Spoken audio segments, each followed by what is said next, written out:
everyone. I'm Trains and Tugs, and before we start the episode, I'd like to address something. Recently, things have gotten a bit difficult with um, basically the show, and uh, our good friend and co-host Lego Spaceman is basically just left the show. It's nothing to do with drama or anything. It was just because he was just really stressed out by it, and he's doing well. He might come back for guest appearances, but as far as I know, he's left completely. But no hard feelings. So basically, with that out of the way, I'd like to introduce, for the second time in a row, the famous Taj Mahal of Leighton Live. Welcome, Taj. It's great to be on once again for this holiday-themed episode of Trackside Tunes. To start off, since I know you're such a massive Beatles fan, I have one question that I guess would not be able to. I wouldn't be able to ask on the Thomas Trivia Challenge.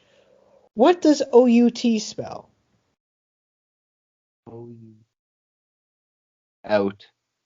OUT does spell out, and Christmas time is here again. There we go. There we go. Yeah.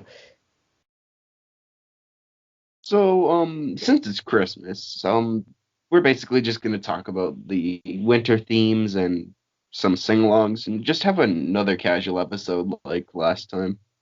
Mhm. So, let's start with talking about the everyone's favorite Thomas's winter theme from I think Thomas and the Tractor or something like that. I Yeah, rather enjoy, I rather enjoy this theme. How about you, Taj? I love a lot of that really like early like season one music because it just has this great almost like locomotive quality, which I know sounds silly considering what the show's about, but it sounds like all the characters are like working, and I just love it. I think a lot of that has to do with like the synth tones and use of electronic percussion. Yeah. And it goes doom doom doom doom doom, like almost like the Viaduct theme from Yeah. like season two, but then goes to Thomas's theme. But it has like the synth quality, like you can hear like the synthesizers. It's not like orchestral, and with the added sleigh bells, I think that really just brings it all together, and you can tell that it's like a Christmas theme. Yeah, it adds a level of grandeur to it where um and even like considering just the events of the episode, now obviously if you're just watching it, you can tell that it's winter, there's snow everywhere. But Yeah, I guess having that music, I guess, serves as further cognitive kind of recognition to the audience that, oh yeah, this I know what it's like, driving or being in a vehicle when it's yeah. cold outside and there's snow on the road or it's icy, so I guess it adds that level of relatability to it as well. Yeah, and you it's not gloomy as like a lot of winter is represented in, like in all those like Christmas movies targeted towards freaking families. It's like, oh, like home, like freaking the night before Christmas or a Christmas Carol, like it's all happy and jolly. But when you go outside, it is like, especially in Canada, it's like, it's like you're in Finland. It's like It's like you're in an ice box, it's just and I guess you're in a gulag with like in Siberia.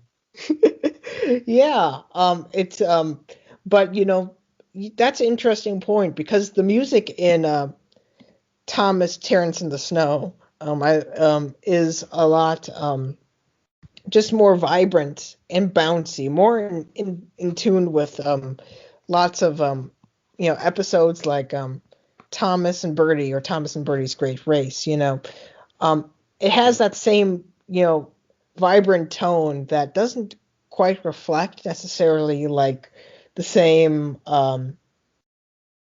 level up of kind of I'm not entirely sure how to phrase it, but like um pressure almost, to stay inside and stay warm because they're locomotives. I guess there's that as well. And like, and then like when you get to the climax of like when Thomas just rams through that snowdrift at Mach speed, like it gets more anxious and then like, bam. Yeah, and then there's like those little like synth chirps almost like that are on top of that, and it adds just that level of like, oh, look what happened to Thomas. It's almost feels like, oh, this was inevitable, that something like this would happen given the harsh weather conditions and also Yeah. the funny tone of the episode. And then Terrence comes along and is like, well, guess you wish you had caterpillar tracks now. And then he just pulls them out. It's like, you better not do this again. Bye. And I don't know about you, but I just love Terrence's like theme, which I guess just got used for don't don't judge a book by its cover in Yeah. parts. Yeah. It And has it and like the fun fact about the Terrence prop, it was made by using a model kit of the German Tiger One tank treads and gear system. oh wow. Yeah, and like the treads going along like that. Like if you get the same vibe with like if you just put like Terrence's theme over any kind of like tank footage, it just match because like Terrence is basically a treaded vehicle, same as a tank, the Militerance, if you will. This sounds like a fan series waiting to happen. Terrence the tank or something like the gritty backstory behind Terrence the tractor. Um, You just have I, Terrence in his old age just smoking a cigarette, going, "Yeah, I served in World War II. What'd you do, Thomas?" And like, I mean, the great part about Terrence as a character, even if we are getting derailed here, but Terrence is like a great character, not because he's like cocky or anything, but he just likes doing his work. And he doesn't yeah, care if someone insults him for having like weird looking freaking mobility thingies. He yeah, just loves what he does. yeah, and tying back to like the work element of all the themes I mentioned from season one, Terrence's is very unique in that it's possibly like I can only describe it as like light industrial. Like there's like an industrial music quality to like Yeah, the that's rhythm of it, which yeah. and Terrence he makes numerous appearances in the episodes that we're going to be highlighting here. Because and really unassuming. He just is like, there's a problem. He shows up. You know, that's a great part of his character. Yeah, not gonna lie, I would pay for a heavy industrial, almost metal cover of Terrence's theme. Oh yeah, I'd jump into the mosh pit for that. Man, I'd get hyped. Not Yeah. even lying.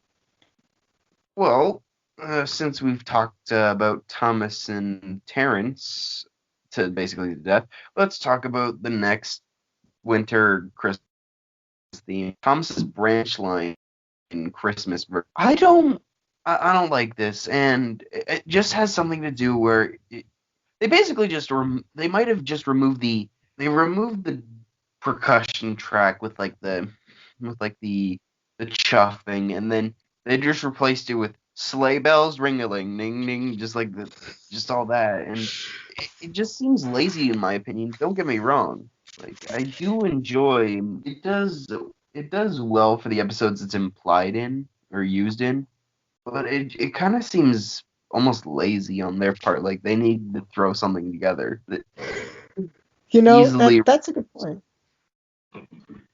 they could have easily reused Thomas's winter theme, and it would work. Oh, hmm but I guess that's kind of in nature with a lot of Christmas music because lots of Christmas music is, I love a lot of Christmas music. Like Nat King Cole, oh, that's good stuff. Or like the A Christmas Gift for You, just brilliant stuff. But a lot of Christmas music is kind of very formulaic and lazy. You don't see lots of people really going out there and trying to write new standards. There's kind of a unspoken guideline, for it, which is why you now, like with any novelty single that gets released, Yeah. for example, like the Macarena, after that was a big hit, they released a Macarena Christmas as the follow-up single. Right. So I guess just adding those sleigh bell sounds and having them replace the pre-existing percussion is kind of keeping with the tradition of Christmas music. Oh.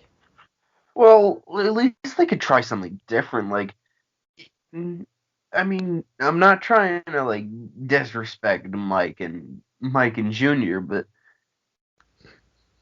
it just seems like it just seems like Brett's like, okay, we need another theme for this awesome episode, and like they're like, we just created a Christmas theme, and Brett's like, no, we have to use something new to keep the kiddies' attention, like and like since Mike and Junior want to get paid because they're doing this because two reasons: one, they want money, and two, they enjoy doing it. Like, but mainly they enjoy doing it. But it's just it's just fine.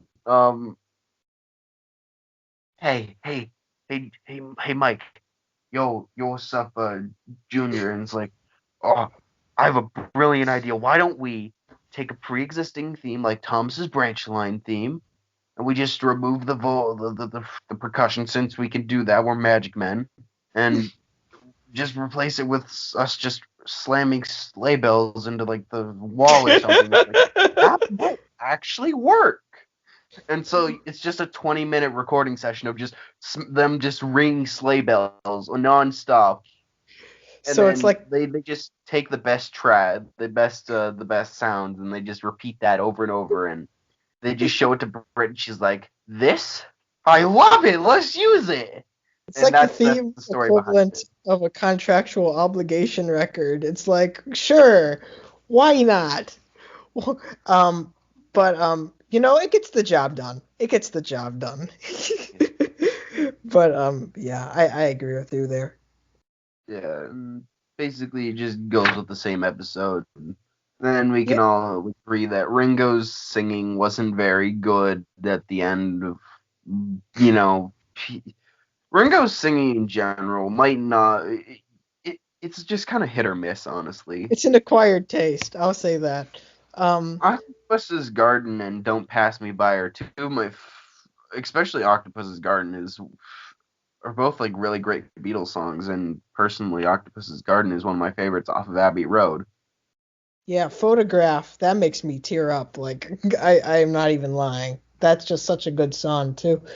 Um, I'm the Greatest too, written ooh, by John. all I wanna do is boogaloo. Is Oh, Boogaloo. hopefully we Hey, won't get copyright for that. But the funny thing, I guess, that we should highlight is that in the George Carlin dub of the episode, you can faintly hear Ringo singing still in the background, which I they, did they not notice. seriously just they seriously you had one job. Oh, You I think I know why. Because it might have been Ringo, Mike, and Junior in one recording studio using three separate microphones, both singing at the same time, all three. And you know how you can't perfectly. Back then you couldn't perfectly isolate someone's vocals. You could always just due to regular noise intrusion. You'd always have like Ringo or Juniors and like the mics, and when they removed Ringo's Ringo's track to replace it with George's, they would have it might have still caught up with it might have still had him faintly. Yeah, there's obviously probably going to be some, track melting, where Yeah, like like you start hearing things from other tracks yeah, on, kind of the ghost guitaring in Let It Be, yeah. the original guitar solo. Yeah. But it's all in service of just a comfy episode. It's just a comfy episode with my boy Trevor and Mrs. Kindly and all of those great, great characters. Yeah. And well, moving on to season 2, we have The Deputation, which again is kind of falling into the same conundrums of using replacing the percussion with sleigh bells.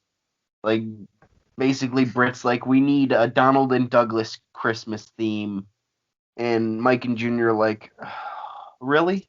And she's like, yes. And they go into the recording studio, and she's like, they just instead of even no, they were smart and kept the sleigh bell track, the 20-minute take of them just ringing sleigh bells, and just like, okay, we're gonna use that. We're gonna take the best samples from that, and then just reuse them for Donald and Douglas's theme. And showed Uh, that to Brit. She's like, I love this. Let's use that. Imagine if they announced that they were going to release the isolated like Thomas like like incidental music tracks on like just in a digital release or something, and everybody was really excited. But it turned out that Michael Donnell and Junior Campbell just released a 40-minute sleigh bell track, and that was all that was there. I'll be like, I um, would buy that just to if I'm actually telling the truth, if I actually predicted that, I would buy that just to say, hey, I predicted that. That is actually what they did. Well, since it's a lot of the themes were just basically reused and rehashed. Let's move on to season 3 with Percy and the Scarf with the opening. Um, oh, like a and like oh yeah. here, I'll let you start off this one. Um, and with I just love like the style of this episode. A Scarf for Percy just has like this almost like semi. It's almost like the most romantic, like not like romantic in like love sense, but romantic in like the classical sense. It's the most romantic of all the classic series Thomas episodes. I feel it just has a comfy, natural, um, vibe. And overall, I think that that opening music has like this, you can hear like you can almost like hear the wind through it. You can feel the chills. And you know, it's always been a personal favorite of mine to watch around the holiday season. Yeah. So, and there's like a slight, I don't know, like a bell set like in the background in addition to like the pre-existing music track to give it that more of a winter feel, I guess. Yeah, and you definitely like with it like going do do do do do and like that's definitely not how it actually goes. But you can actually like really feel that like opening piece Yeah. where it's and you get the wind. You can actually feel like the winter effect of it, and Yeah. And there's like like a moment in it where like the track kind of goes off the rails a bit, pun not intended. And there's just like this kind of like the track like I don't know how to phrase it, but there's just like the circular motion in like the bell set part that just uh, tumbles down, and it makes you really feel like the gusts of wind just kind of going around. yeah, and like now recognizing it, like there's like there's Percy's theme, there's the there's the accident, like the almost like ditty that's like builds up to the crash. Hmm. And there's barely any actual like full themes that's reused. They're usually either like ditties that are reused or original pieces for this one episode. And I do think that Mike and Junior, I do commend them for not reusing like music and actually taking the time to make something new. No, I want the sleigh bells back. I don't know about you, Yeah, but I want the sleigh bells. Turn up the sleigh bells. Hire yeah, a get into the recording studio, guys. Do a reunion with the sleigh bells. or bring in a whole sled, with like and just like with like sleigh bells just all around the outside of the sleigh, and just start shaking it, in rhythm. Yeah. That's what it calls for. Yeah, so there's that episode, and then there's Thomas and Percy's Christmas Adventure, or for Americans and North Americans, Thomas and Percy's Mountain Adventure, which no, they do not celebrate Thanksgiving on the island of Sodor. That is just American propaganda. What? No, they're American engines. I No, heard they're so. not. I They're don't, and I'm tired of people thinking they are. The island of Sodor is a dominion of the British Empire, and I am tired of people thinking that Sodor is its own country. No, hey, it is hey, controlled by the Queen. America was part of the British Empire at a point too, or the United States, I should say. The So you never know. solar syndicalist Who revolution. who cares that steam locomotives went around during that time? Let's just go back. Let's just go back. Anyway, enough joking around. The opening, I feel, has been reused a lot throughout the winter episodes, Mm, but I do enjoy this version of the basically Thomas's winter theme now, because like the season 3 orchestral version, simply because it's not just reusing the same old track, the Christmas track. Like they're actually doing something different. I do enjoy Thomas's winter theme from season 1 more than this one because of the synthesizers. That's just my personal taste, but this track isn't bad. yeah, I also personally have just a deep love and passion for just that really kind of full sound of like season one and two. And I think that's just more of a production aesthetic than anything else. Yeah, Um, while with this, it's a Lynch. little bit more light. It's a lighter type of music. Um, Yeah, and it works well in the tone. It gives season three very unique quality. Um, and and by season four is like halfway in between the two. I kind of find. yeah, and by that point they might get Brit's like, okay, we can't use this 100-year-old keyboard, the Roland Jupiter 6. No, we have to use this new state of the art Roland Jupiter 8. And they're like, fine, we'll roll with that. And basically, I don't know. I mean, I do enjoy the music in season 3 and 4 aren't bad by any means. The synthesizer sounds are more realistic Mhm. compared to the happy, jolly synthesizers of Percy's theme and Thomas's theme and the epicness of Gordon's theme and James's freaking jazzy theme. But I mean, that's more just a product of the actual, like, it's more of a product of the actual just budget of this Yeah, budget of the show. and it was a product of the times too, because in the 80s, as I mentioned in the previous episode, those large bassy synths, were in a lot.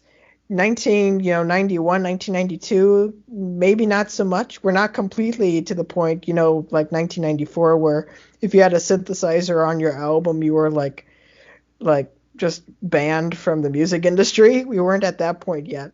But There were musicians back then that could still pull off instrumental, like could still pull off really good synthesizers, like Michael Jackson on the Bad album. Oh yeah, or I guess at this point, like when season three came around, perhaps the biggest examples of that style would be like the Pet Shop Boys or a group like that. So I guess it has a bit more of that tone compared to the earlier, almost I compared it to Eurythmics, but I think that's a good place to go of season one, season two. Anyway, Yeah, we got off track once again. That's why we call it Trackside tunes, because we go on the track and then we also go to the side. we go down the branch line instead of taking the mainstream. You got that Well, right. that's our analysis of that track. Season 4, funnily enough, didn't have a Christmas episode, but they did have a winterized episode, which I think is a really good one. It And is a we're of really good one. course talking about Special Funnel, and I think Special Funnel is a really good example of like the orchestral at its best, because opening opening with just it shows more of the darker side of winter, if that makes any sense. Yeah, and I think we started seeing that kind of creeping in Thomas and Percy's Christmas adventure as well. When like the storm was brewing outside and there was that wonderful part of music going da da da da da. That Yeah. that element started creeping in around this time. And it's very much hearable and or audible in Special Funnel. Yeah. And I think they do a really good job in like showing, hey, this isn't going to be a jolly winter episode. It's going to be kind of more of a down to earth one with Peter saying with like a funny thing in between. Like with Mhm. Peter Sands, like you get a close up on Peter Sands' funnel and it's wobbly and it's like, oh no, it's gonna fall off in a minute. And he's like, my funnel feels wobbly. You and your special funnel. And And yeah. then Um you get the part with Rusty on the or the bridge, and like it just gets washed away, and then Rusty goes down there and go, can we fix it? And they fix it. And then Peter Sam goes off over the track and he goes through the funnel. I can't see, and there's something hanging from the roof. And his funnel falls off. He's like, oh crap, I'm bald. I don't And think he said that. if you are cultured, you know that the funnels are hair. Fact. Oh. Well, then I'm wondering. This is a little bit of a side tangent, but I guess it's music related. As a kid, whenever I got to Special Funnel, for some reason, like at the end when they revealed what his new funnel was going to look like, even though I knew what it was before, just seeing it by itself, I thought that they legitimately just put a cowbell on top of Peter Sam. That's understandable. But then you go through there and like then you get a Sir Handel's song, which has obviously been replaced with the George Carlin funny dub going with that song that I can't say because we're a good Christian, not Christian show, but we're a good show. We rarely swear. We're not one But of those bad shows like yeah, Late like and Live or nah, Dang that It. one's still good, but not like that show Blue Mountain Mysteries or whatever. They Yeah. swear all the time. I should give him a jar for Christmas. That's what I should give him. A Swear nice big jar. jar, yeah. But yeah, then at the end it's like, oh yeah, we got all the when Peter Sam's running around the railway with his funnel and his coolers going meow. Like that is a great theme. Very energetic Yeah. from what is a very sort of down to earth and dark episode. But this story has a happy ending. Yeah. And it's just a nice kind of sidestep episode, I guess. So it's not like this is the definitive Christmas episode of the season. It's just a nice little detour, and it's like, oh, all these little engines with their little day-to-day story. It's Yeah. rather very wholesome, despite the teasing that goes Yeah. on. Well, yeah. Well, we obviously know that the definitive Christmas episode of this season is "Mind That Bike." Mind that bike. Okay. This is getting off topic here, but I don't understand. I don't understand why people call "Mind That Bike" very forgettable because, to be honest, it's not. It's a great Christopher Audrey story. Yeah, I think maybe, they just don't have the emotional attachment. I really love riding my bike. That's one thing you should all know about me is that I really, really love riding my bike. And so when I see Tom Tipper's bike just get run over, it just breaks my heart. It breaks my heart. Every in the YTP community, especially in like the 20-minute YTP challenge, we just have back when like we did round three, and that was my debut round. We just had Tom Tipper getting run over by the freaking post train. He's just standing there. It's like, oh no, goes Percy. It's like, ow. Okay, Tom Tipper was in pieces. I want to clarify. I know nothing about this. Please do not hold me accountable legally. I know nothing about this. Okay. Oh yeah, Um, Taj wasn't there, but he knows. my He knows my now. deepest. I'm sorry once again. I just don't want to pay royalties to the Tipper family. Don't worry. We're already in Mexico. They can't do anything. But anyway, sorry for getting off topic, but yeah, well, Peter Sam's funnel, like the whole episode's themes are nice. Well, now after that, we go to season 5, and I don't even remember how many was Snow. No, was what was it called? The episode where Skarloey gets buried alive and is Yeah, that's driving. just snow. It's just called Snow. It's just called Snow, which is confusing because there's a song called Snow, or also known as the Snow Song, but that gets Is really complex as well. is it isn't like this? Isn't there another episode in season 6 called Snow? Like with where Tom's just snow plowing. Yeah, this is the one where Gordon, um, Gordon and the machine, go through Shit. and and blows snow everywhere. Yeah. Um, Remember, every community radio show is taking place in the same universe. But anyway, this episode, yeah, I mean, I watched it as a kid, but I don't have a close attachment to it. I've the season I've most watched would either be season 1 and season 5.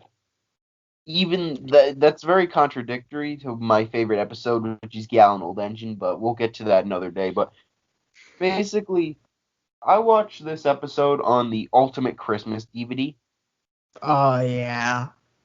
and basically, I until recently I didn't own the complete season 5, so there were a few episodes I missed, but I'd seen all of them, just not all of the. I haven't watched them all equally. Like Yeah, you watch I, the ones that are a little bit closer to the beginning a little bit more than the ones towards the end, for example. but like Taj, Races, Rescues, and Runaways, and it was one DVD I had, but I lost it somehow. I lost the DVD. How do I lose I had the case, but somehow I was that You have the kid that was able to lose a DVD. Yeah, I probably shouldn't tell everyone this, but I need to buy a whole another copy of Thomas and the Magic Railroad about like a year ago because I realized that while I still had the case, I did not have the movie. Yeah. So I ended up needing to buy a whole other copy, and then they announced the Blu-ray, and then I was like, I'm going to hold off on that for a while. Um, so I have experience with that, even though I don't know how could you lose Thomas's Christmas, you know. I'm kidding. But I had one. Um, what was the one with Rusty and the Boulder? It's escaping my mind. Um, Rusty and the Boulder. Is that I'm not sure. I want to say Cranky Bugs, but I don't. I'm not confident with that answer.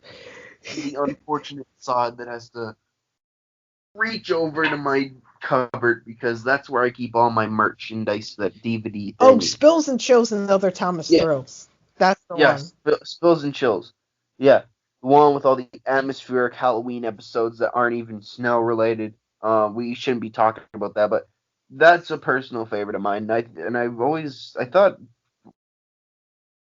yeah. And anyway, but season 5, getting back to snow, or it's only the snowplow episode's called "It's Only Snow." Is it? I thought it was just called Snow. Like, is was Well, but back to snow. You got Thomas being a jerk to Percy. Get out of that snowdrift. I can't. I'm oh literally stuck. How did I get here? It's like you, Thomas, and like, whatever. Bye. Oh crap, I'm stuck. Here's Rusty, this awesome diesel, going to tell me a story. Tell a story of how Thomas almost died, or Scarloey, sorry, because of worker negligence of the of the incline, and trucks go wee, and workman being a foolish guy, because the snowbank and buffers will stop him, but he was wrong. No, just just that, and then it goes, and then avalanche. Oh yeah, before that they did a cap test with their detonators. But yeah, that's basically the gist of the episode, and then we gotta insert a character gallery plug. Go check that episode out yeah, the from Snow last year, Machine. before I even existed, before we even existed. But but yeah, basically the moral of the story is never trust the workmen of Sodor nor the incline. Yeah. And always drink cocoa when you just get out of a hard situation. Yeah, just don't worry about getting yourself out of the engine. Just when all the snow avalanche stops, it's just get yourself a nice cocoa. And you know, taking into logic, the cab should have been filled with snow, like, because snow falling, avalanche stuff. Hmm. I've been the unfortunate person that's had to spend many school gym classes just learning about snow stuff and Oh, skiing and avalanche safety for some reason, because I live in Canada. Um, I they, live they've in literally, Minnesota. Same thing. Same thing. they've literally just said, they've literally flat out said, you will die if you are caught in a snow slide or avalanche, whatever you want to call it, because, and they've literally said, every part of your body will fill up with snow. Your ears, your mouth, your nose. And I don't like to think about that because man, but like, Are you wanting them to have like accurately depicted this on in the episode Snow, an no, episode no, of Thomas and Friends, a pointing out the children's show? I'm just pointing out the flaws. Okay, But that's fair. That's fair. honestly, in all honesty, they it's just for a good laugh. But back to the music, it's kind of forgettable for me because season 5 has all this like nice atmospheric, like, Haunted Henry and Duncan gets spooked. Very good, Rusty and the Builder. orchestral piece using the early Proteus synthesizers. But then you just have this episode where I can't remember anything because no one remembers it. No one has bothered to make instrumental tracks. I hate to say this, but this was probably the worst episode of the season you probably could have ended on. It's not I wouldn't say it's the worst episode of the season necessarily, but it just like when you look at all the great episodes that they could have ended on, it's just like this is the one that you like was the end of like season 5. It kind of seems a little anticlimactic. I'm not gonna lie. I I thought should have ended with for example, better view for Gordon. You just the end of the season, you literally end off with a bang, like. yeah, or even just like a cozy episode like Lady Hat's birthday party. That would be nice. Yeah. For my birthday for October, literally, Sir Topham Hatt showed up to my party, and I wasn't impressed. But that besides the point, but whatever. Literally, that's literally just the gist of it. Like, I can't remember a thing besides the song, maybe the extreme song goes the intense song when avalanche do do do do is and Scarlet Lloyd looked up avalanche. And maybe the ending bit where Michelangelis and Alec Baldwin go, and then he fell as silent as the snow. I mean, those are two examples of good themes, but overall, just the rest of the episodes, themes are either rehashed or forgettable. Mm-hmm. And it's Leading now, anything you add? Anything you want to add? I think that's good. I think you covered most of what I wanted to say, or I butt-skied my way into it. Anyway, moving on to the season with the most snow-related episodes. Only rivaled by season 1. Mm-hmm. Is season 6. Toby had a little lamb. To what else? Jack Frost was that? Yeah, Jack Frost. Um. And Oh, the It's Only Fogman and It's Snow. Only Yeah, Snow. yeah. I'm gonna start with It's Only Snow. We get the return of Thomas's a snow version of Thomas's theme, and this one's mixed in my opinion. At least I think it's using the Proteus synthesizers, and Yeah. I do enjoy the fact that they do stuff new with that. And just a side note, you could probably put any of these quotes on a T-shirt, and I'd buy it. Any of my stupid quotes of grammar. You're But more fortunate than I would because I always stumble over my words and so on. So I probably won't be buying a T-shirt with any of my quotes on it anytime soon. I'm just keeping the flow. But anyway, the story of the episode, I personally do enjoy the look of the snowplow of Thomas in this redesign before they went back to the season 1 design. Yeah, it's a nice, comfy look.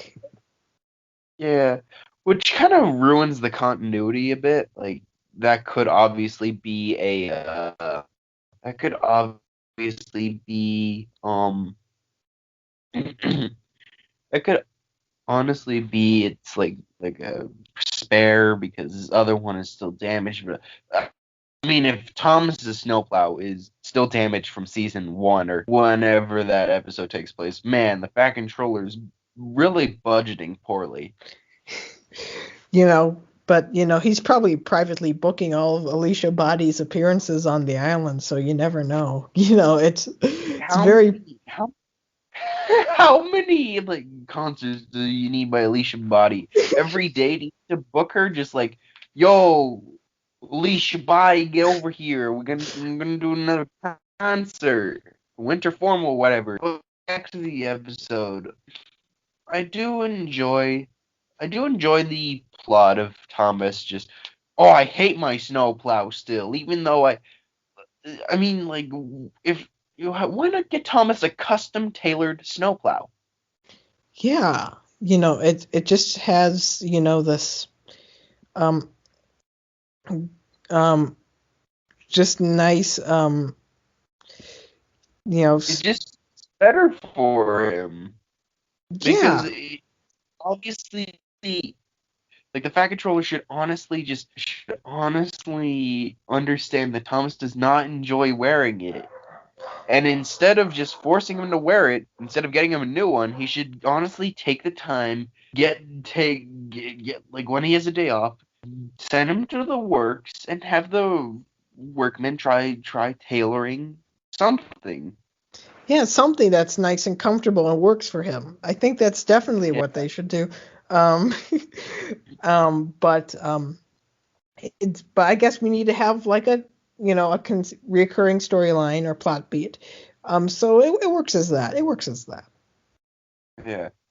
Well, there's not much I can say about this episode instead of just like the redone, the good in my opinion remake of the season 3/4 of Winter Thomas. But moving on, we got Toby has a little lamb, which is a nice story, albeit a little unrealistic. But like the atmosphere is really good in this episode, along Yeah, with Jack.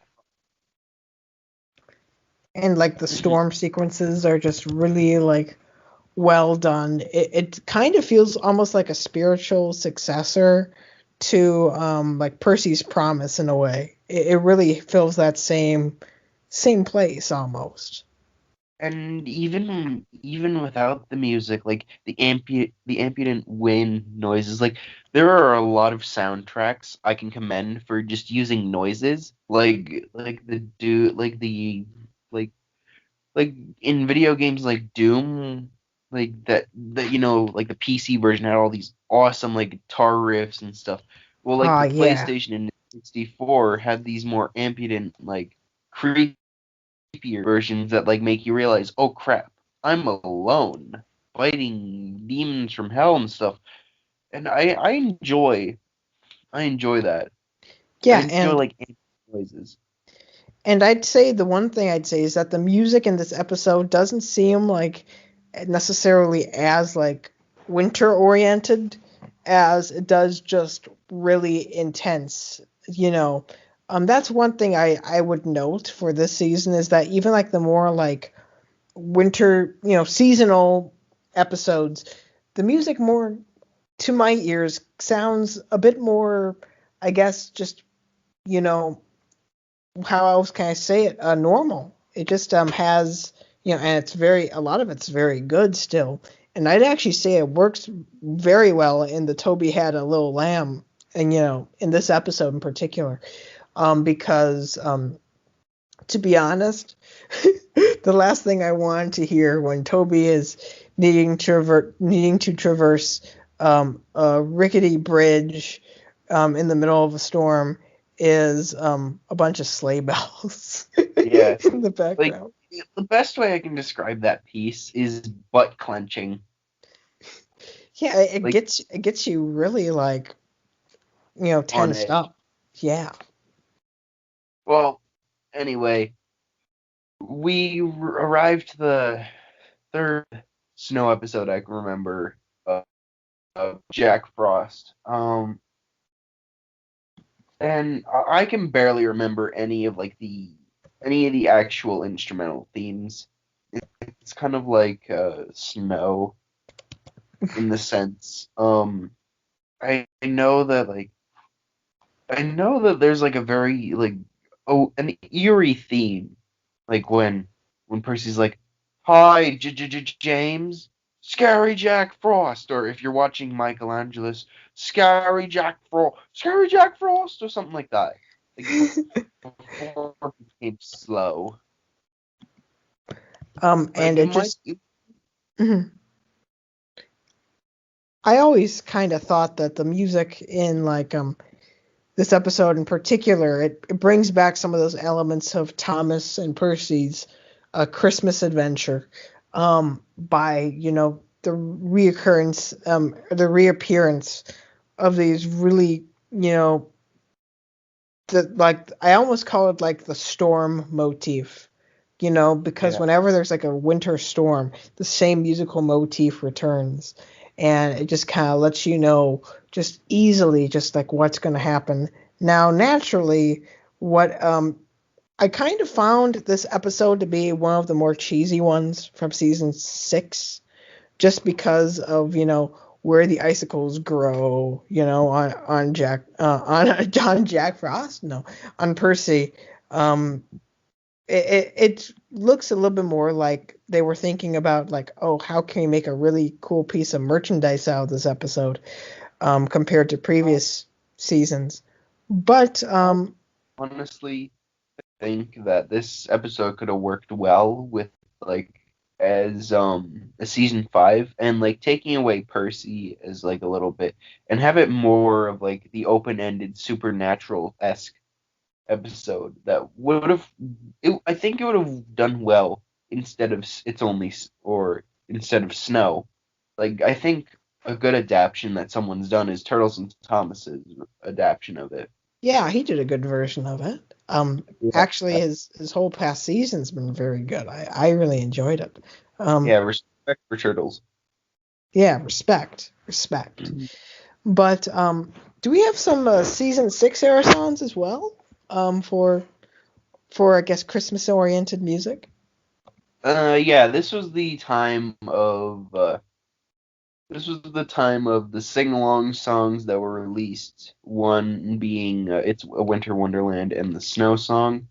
Personally, the Snow Song hits more, and it's very more atmospheric, and I love like the wind as it fades and it just comes in with like the almost bell like hanging noises or the piano. Yeah. It has these Snow has these really elegant like chord changes, where it doesn't have like a classic Christmas vibe. Well, not like when I think classic Christmas, I think like Bing Crosby, Andy Yeah. Williams, these kind of more crooner type singers. Um, Yeah.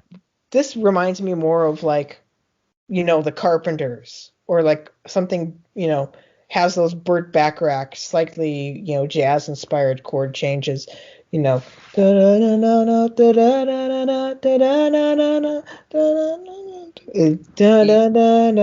I'm sorry if I I'm. noticed that it's kind of like yeah, it's kind of more like how in it's more kind of like in the Beatles A Day in the Life where you have some piano but it's mainly just the drums and the bass and John Lennon until you reach the like climax where it switches into Paul McCartney's version part and then it goes on with the like the sort of almost scream or just like the Yeah, and then done by John Lennon, which that is a controversial topic that because is there a is a debate on it, controversial topic. Um, which we won't get into. But honestly, I think it's John because it sounds like John. But you can disagree if you want. yeah, I personally think it's Junior Campbell, but that's just me. It shows how much I know. Definitely, um, which is while back to I guess that to I'm really I wouldn't say I'm good at comparing songs to styles or artists, but it's something that I just do like without even really trying, because if Snow is yeah, like more of like in that like 70s soft rock vein to me, or soft pop vein, then Winter Wonderland reminds me of something that like Burl Ives would have sung like in like Rudolph the Red-Nosed Reindeer, or like a special like that. It has a bit more of like that, you know, all of the elves are, working, diligently, and or the island of misfit toys. It has that, yeah, almost like toy soldier vibe. yeah. And I mean, Winter Wonderland. It doesn't. It's enjoyable for like if you're a kid, but honestly, it doesn't have the same atmosphere as like Snow, and I don't really like it now Yeah, because I'd say Snow's the more mature song out of the two, and just has a bit more depth pertaining to those chord selections and like the how the melody works on top of it. Um, Really hypnotic, actually. yeah, and then like the best way I could describe it is sort of like a cheesy Christmas single, like not one that's like Jingle Bells or anything like an original song, but it has like the generic Christmas like maraca sound almost Yeah, that's meant to represent the snow falling. yeah. It's it's not like I want to just say this is just my personal take is that I don't think either of these songs are, you know, Campbell and O'Donnell's best. I don't think they're really up Yeah. towards the top. Um, I guess if you were to compare it to other, Christmas or snow themed songs from children's media, I wouldn't say this is on the same level as like Walking in the Air. I think that's just on a whole nother, level pertaining just to how it sounds. But out of the two, they're enjoyable, for Yeah. the when I was a kid, I know I liked them, even though I probably was waiting for accidents happen to, start up again. I Um, mean, the Snow is no island song, but it's still up there with the island song and like powerful chords yeah, and stuff. um, it has like that same vibe overall. While Winter Wonderland, it takes a name from another Christmas standard, of course. Yeah, So I think there was maybe more of an awareness of like, oh, this is the song that's going to be played or was assumed to be played every time this time of year comes around. On TV, if there's a sing along in December, then the Winter Wonderland's going to be the song that plays. yeah, but then it kind of almost seems like Brit kind of did as a mark. I don't even know if Brit was even around during the making of this song, but it kind of the executives formerly Brit Allcraft Productions, um, like Ghislaine, and they're like, we need a Christmas pop song, and they dump it on Mike O'Donnell, Mike and Junior, and they're like, you guys do it, and like maybe it was like contracted for two, and they put more effort into the Snow song as this Yeah. more beautiful piece, and they did Winter Wonderland is just to get it over with, but obviously putting effort to it. And of course, all of Well, this is speculation, but um, also it's interesting just to know, just like with like I guess to go back to the Beatles, they had some killer Christmas, songs. In particular, John Lennon, Happy Christmas War is Over, an absolute masterpiece, yeah, probably, and George Harrison's, I consider it to be partially a Christmas song and partially a New Year's Eve song, Ding Dong Ding Dong.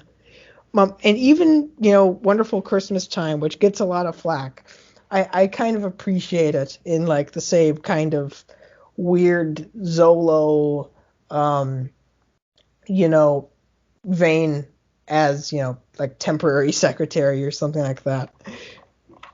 yeah, and isn't that a Paul McCartney song? Yeah, yeah. One. And speaking of Paul McCartney, McCartney 3 got baby Ooh, I'm so 40 hyped years since Paul McCartney 2, about bloody time. for over 40 years. You've waited. Mark You McCartney made fan. me. I've waited 40 years. You took 40 years of my time and I want it back. Oh, I just wasted it. But I'm I mean, I excited. wasn't even around then, but You're saying that as if I man. was, but But yeah. But no, no, and that's yeah. Those songs you kind of can see that, but personally, if I was forced to listen to to either or during the month of Christmas and throughout the month and like I'd obviously listen to Snow more than Winter Wonderland because it's a powerful song. It's more moving, and if some people might even tear up from it because it's beautiful. Mhm. Once again, it does have that Carpenter's quality. And I'm not gonna lie, I've teared up to the Carpenters too. So, Well, yeah. anyway, I don't know if we want to talk about the one Christmas episode from season 7, considering season 7's still a classic series Yeah. season. But with like season 7, like I'm not sure. Because I believe there were like two winterish episodes. There was of course Snow Engine. Um, what a big shock with snow being in the title. And then there was Mm. not so hasty puddings, which more winter-esque. The thing I I've noticed about them. never seen that episode. Oh, you haven't? Oh, it's a No. snowplow episode, but with Elizabeth, which is also Oh, the. I've seen it. I've seen it. Okay. Just needed. Yeah, where Elizabeth's just crashing through the the snow or whatever. But like, oh crap! Going back to season 6, we forgot about our boy Cyril the Fogman. I did. I mentioned him. But the only music, to be honest, I remember from that one is just like the sound of the foghorn, just like and like some suspenseful stuff going I could jam out to the foghorn. like, man, that was intense. I want to remix Yeah. that. Yeah, Just like that's loud. Too loud. Sounds like a tugboat to me. I don't know. I kind of like it. That's a reference to Victor Tanzig. Check out his series too. Check out his series too. But I'm doing lots of plugging this episode. We both have. You But yeah. do that. This is my just. But Dear, what? Yeah, this is your show, man. I'm just feeling nice and cozy at home. That's kind of what you're supposed to feel like during the holiday season, though. So,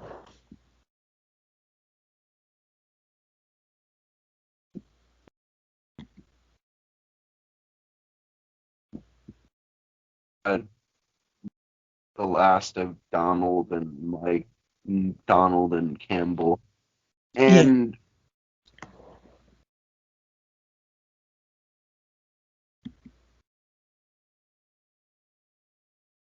in like with all the Hartshore stuff,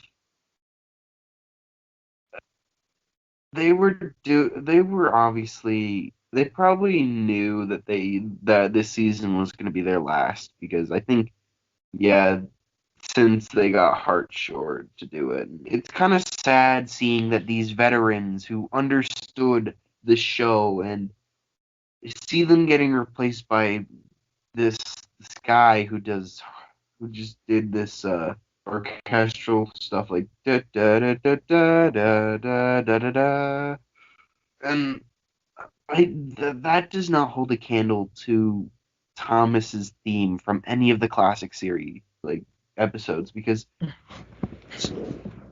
just it's just too different. You can't read you if something you don't redesign something if it's already perfect. Yeah, They if it, as I like to say, if it ain't broken, don't break it. uh, um, but yeah, but Hart sure did a good job as well. It just we talked about this in our previous episode though, so I'm not gonna dive too deeply into it. Um, but I guess we could just briefly. This episode's actually going on a bit long, which is yeah, all we've right because reached I our just 1 hour mark. because I just enjoyed talking about this. But I guess I could touch upon some, subsequent, you know, episodes like that really stood out to me, growing up. Not even necessarily pertaining to the music, but just being, having like a fun quality. I remember when I was a kid, um, I picked up the Engines and Escapades DVD, and there Oh, was yeah, and there oh, was an episode on there featuring perhaps the most forgotten about character from the television series, Madge. Um, Midge. yeah, Midge. yeah, You and gotta and say it like Moses Lack says Marge's name, Midge. My okay, series, if I ever introduce Madge, I will call her Midge. that's fair. That's fair. But I remember the episode "Cool Truckings." I don't know if you do, but Heck it yeah, was you like got Michael Brandon going. Oh, oh, oh yeah, that was a fun one. But you know what also stood out? Skarloey the Brave. Whee! and it Just was gotta really going down. Just gotta go down the freaking incline. Just boom. and some parts of it were pretty. Whee! But the funniest And part is like that if I seeing all remember these correct, stuff. parts where like Madge or Medge and Me, Duncan were just spinning around, just so unbelievably. you spin, And you ride around, baby. yep. And it was one of those episodes that was it had a bit of like the season 5 quality, just with Michael Brandon narrating on top of it. Good morning. So yeah. And of course I wouldn't say it's on the same level as season 5 because season 5 had like the crazy good like writing for characters, but this had like the same zaniness, I guess. So I guess that's one episode that really stood out to me. Are there any others that you'd like to highlight? I mean, like a lot of this episode, a lot of these is like, oh, Thomas, you gotta do this, and like with the new series before, and like half a season, and half of like the whole season, the CGI, and then before it became slightly good, and then just back to Big World, Big Adventures, and then oh no, the freaking reboot, which I don't even know will happen. Like people are honestly thinking that this might actually happen, which I don't even know. That's why I haven't formed my complete opinion about it. It looks crappy, but I don't know if it's actually happening or not. Like The cynical side of me is both saying it will happen and it won't happen, so I have no clue. at this point, they should just call it Thomas. They It, just it call has it. no friends. It should have no friends. They said they Yeah, were going to focus solely on Thomas. I was going to Just say call it that they Thomas. should. I was going to say that they should start two separate series, one called Thomas and the other called Friends, but I think the second one's taken. Get back to me if that is the case. Um, um, but yeah. Friends, dude. Um, and with that being said, is there anything else like any other Christmas music you'd want to maybe recommend? I guess because it is the holiday season. A whoop-de-doo, a dickory-dock. Don't forget to hang up your sock. If there is a show that I would recommend because it's Christmas, I there's a show called Ivor the Engine. People Mm. might not have heard of this. So it's hasn't been. It was broadcast on the BBC Kids for stuff. It's stop motion, but the style is it oozes style. It's so unique. And the Christmas episode, and it's about an engine, the original pilot from the 50s. It was about an engine who wanted to sing in the choir, named Ivor, and it gets so emotional sometimes, and it's just beautiful. I I'm can going. recommend. I'm going to need to check that out. I really am. I really am going to need to dive into that. Because I always am looking for new stuff to watch around the holiday season. Um, Near the end, especially you have all these just awesome Ivor the Engine episodes. Like Ivor has not. seen recent use. There was an Ivor the Engine board game, and they were using it to advertise advertise like a British streaming service, like the British Broadcasting Corporation streaming service or something. But like it would, I mean, if they were ever to reboot it, they could honestly do it in like as long as they kept the style, they could do it like with modern day animation techniques as long as they kept the style of it. Um, and I'm I'm just that actually just brought something to my mind. I forget what it was called. Oh, I remember now. I remember now. Um, since you mentioned bringing it up to date with the animation, for some reason that brought to mind this horrible 90s direct to VHS Oh no. animated special called The Christmas Light, All um, right. which is really, really bad. It's really bad.